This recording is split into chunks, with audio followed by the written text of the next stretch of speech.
Tu veux perdre du gras, avoir une silhouette plus fine et enfin transformer ton physique? Il y a des erreurs pour perdre du gras à ne surtout pas faire quand on veut réussir. Tu veux réussir? Regarde cette vidéo. Bonjour à toi, je suis Benjamin Sante, coach en sport et nutrition, expert en transformation physique. Je te retrouve pour une vidéo dans laquelle je vais te révéler les erreurs que tu dois absolument éviter pour enfin réussir à mincir et à transformer ton corps. Si tu essaies de mincir, que tu rencontres des difficultés ou que tu mincis mais que tu reprends par la suite, cette vidéo est faite pour toi. Les erreurs en perte de gras, c'est parti. Erreur 1.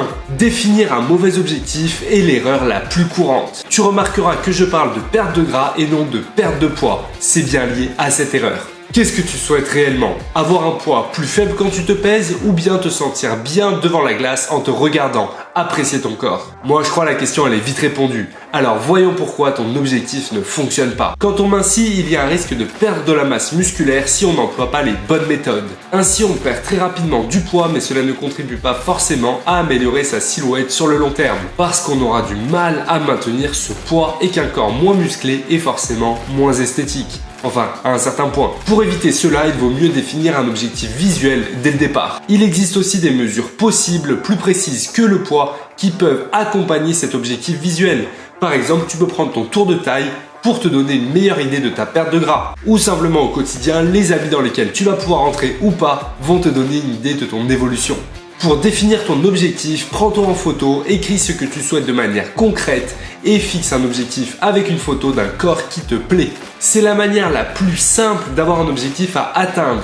C'est un objectif de long terme que tu pourras atteindre en mettant en place de bonnes méthodes. Ensuite, tu auras besoin d'objectifs intermédiaires qui vont ponctuer ta progression, un petit peu comme des escaliers, des marches qui vont t'amener à ton objectif en haut des escaliers. Si tu te contentes d'un objectif à long terme, tu risques de vite perdre ta motivation et de ne pas réussir à progresser. Tu vas laisser tomber. Alors prends des photos de manière régulière et sois content de ton évolution. On passe à l'erreur suivante. Erreur 2, se contenter de perdre du gras. Se contenter de perdre du gras, c'est une erreur classique chez les hommes comme chez les femmes.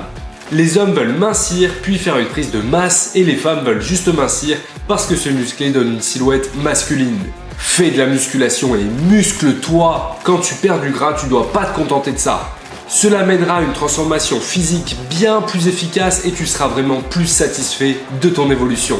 La musculation ne donne pas des résultats magiques en quelques séances. Si tu es une femme que tu as peur de devenir énorme, t'en fais pas. Pour avoir un corps de bodybuilder, cela prend des années. Par contre, en quelques mois, tu auras un aspect beaucoup plus tonique et une bien meilleure silhouette en faisant un petit peu de musculation. Surtout, ta perte de gras sera plus efficace en l'accouplant à une prise de muscle. Alors fais-le. Maintenant, tu vas peut-être me dire qu'on t'a dit que les deux étaient incompatibles et qu'il fallait choisir.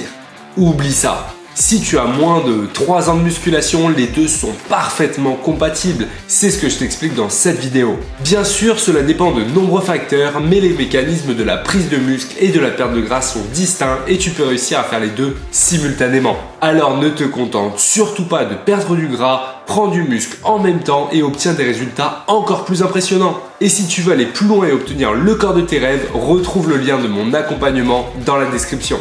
Bref, cette erreur est classique, tu le sais sûrement, pourtant de nombreuses personnes continuent de la faire. Peut-être que ça t'est aussi arrivé, alors partage-moi ton expérience en commentaire. Au passage, abonne-toi. Je vais t'expliquer en quoi c'est une erreur et tu vas vite comprendre que c'est une très mauvaise manière d'aborder une perte de gras. Si tu veux mincir, tu vas diminuer ton apport énergétique. Si tu ne fais que du cardio, de la course, voire pas de sport, ton métabolisme risque de diminuer. Tu vas perdre, mais de moins en moins rapidement. Puis, en perdant du gras, ton corps va être un peu plus flasque, ta peau ne sera plus tendue et ne sera pas vraiment esthétique. Ton objectif est d'obtenir un corps qui te plaît, que tu aies le sourire en te regardant dans le miroir, que chaque jour tu te sentes bien dans ton corps et que tu aies confiance en toi.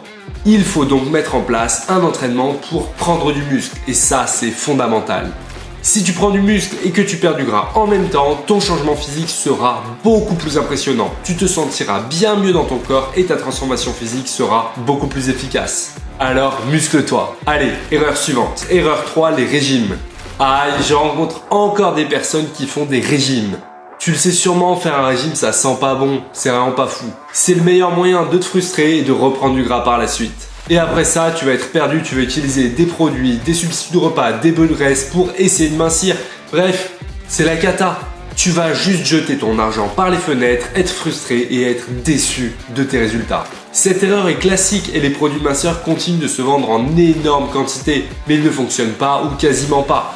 Donc oublie ça. Il faut vraiment de bonnes habitudes pour réussir à transformer ton corps et ça, c'est vraiment les pires idées, c'est la cata pour toi. Et le pire, avec les régimes, ce sont les personnes qui le savent, qui ne veulent pas faire de régime et qui font donc un rééquilibrage alimentaire ou un déficit calorique pour mincir, avec une telle rigueur et un tel déficit que cela revient tout simplement à faire un régime. Quand c'est trop drastique, c'est pas tenable et c'est pas bon pour toi. Un déficit calorique est évidemment nécessaire, ça consiste tout simplement à manger moins que ce que tu vas dépenser sur ta journée. Mais si ton déficit calorique est trop fort, trop puissant, tu n'y arriveras pas et ça, je le sens venir, tu vas abandonner.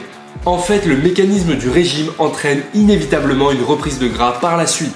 Tu vas commencer par priver ton corps d'énergie pour qu'il puise dans sa graisse. Ça fonctionne, tu utilises ton gras, mais les cellules qui stockent le gras envoient des signaux. Puis toutes tes cellules vont aussi envoyer des signaux de besoin de sucre. C'est ce qu'on appelle la faim cellulaire. Dans un premier temps, tu réussis à tenir, tu luttes, tu te dis ça va, je peux le faire. Deuxième temps, ça devient difficile, mais tu continues de lutter. Et en parallèle, ton corps diminue son niveau d'activité cellulaire grâce à la thyroïde qui va réguler ça. Donc ton métabolisme ralentit. Mais à un moment, ça devient vraiment difficile. Tu as beaucoup de mal à tenir.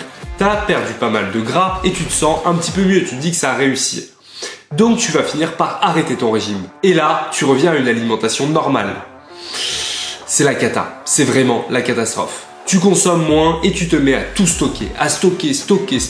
Et tu vas reprendre beaucoup, tu vas reprendre presque tout ce que tu avais perdu, voire plus. Voilà pourquoi les régimes ne fonctionnent pas. Et le pire, c'est que le métabolisme mettra beaucoup de temps à se rehausser et que tu mettras énormément de temps à revenir à un niveau normal.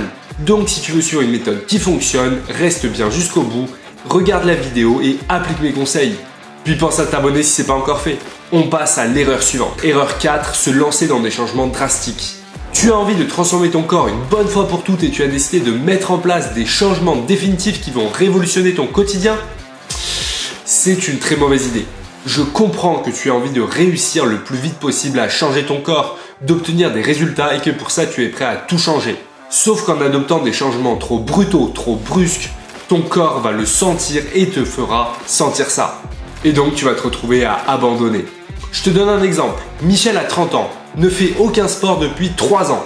Il est en surpoids moyen, n'aime pas son corps, il souhaite changer son corps et se plaire quand il se voit dans son miroir. Il veut pas un corps de bodybuilder, juste un corps qui lui plaise, un petit peu moins de ventre, bref, t'as compris. Alors Michel décide de se mettre au sport. Super! Il suit les conseils de personnes qui font de la musculation et décide de créer son propre programme de musculation.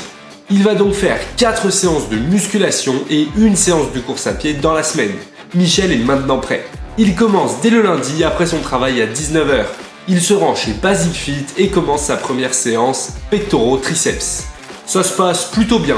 Michel trouve presque cela agréable. Il utilise des charges moyennes pour commencer, regarde un petit peu des vidéos et bon, ça le fait.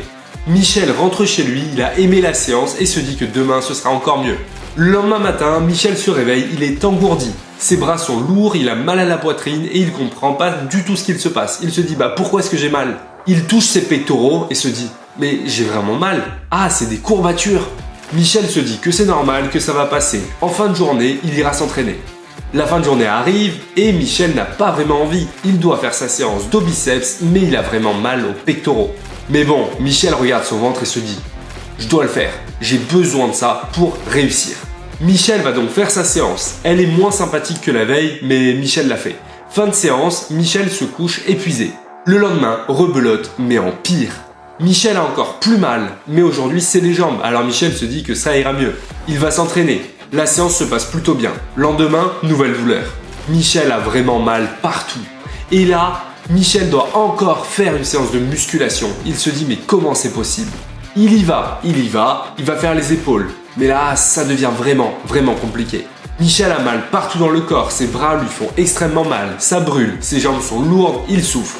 Michel part courir le samedi. Il va courir un petit peu, mais au bout de 10 minutes, il en peut plus, il a trop mal aux jambes, il fait demi-tour.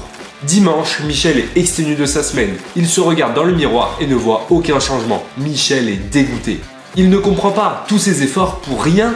Son corps ne serait donc pas propice pour prendre du muscle et transformer son corps. Mais Michel n'abandonne pas. Il se dit, bon, il faut encore que je le fasse. Nouvelle semaine, Michel commence avec les pectoraux. Il a encore mal de la semaine précédente.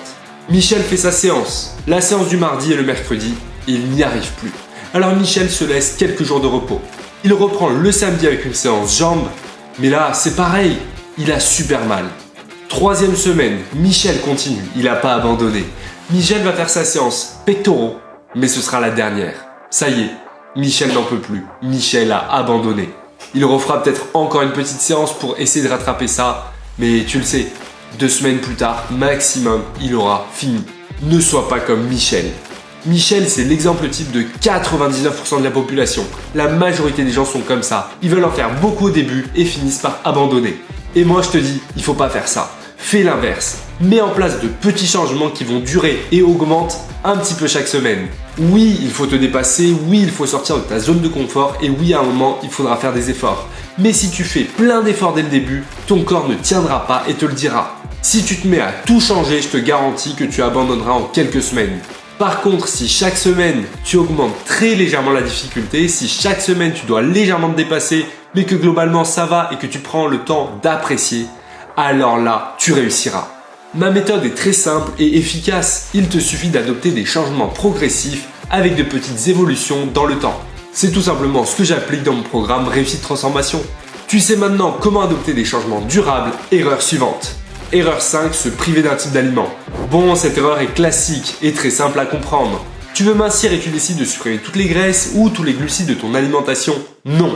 Ne fais surtout pas ça, ces changements dérèglent le corps et n'apportent pas de bons résultats. Même dans la diète cétogène, on continue à manger des glucides mais en très faible quantité. Globalement, si tu veux transformer ton corps, voilà ce que tu dois faire.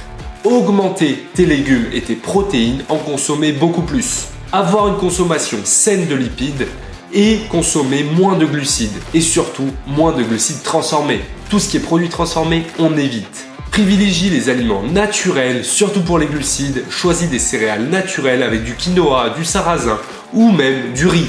Plutôt riz semi-complet. Évite les plats préparés, les pâtes de temps en temps, pourquoi pas, mais pas tous les jours. Ces changements alimentaires sont assez simples à adopter, mais fais-les progressivement et essaie de te faire plaisir au quotidien. C'est comme ça que tu réussiras.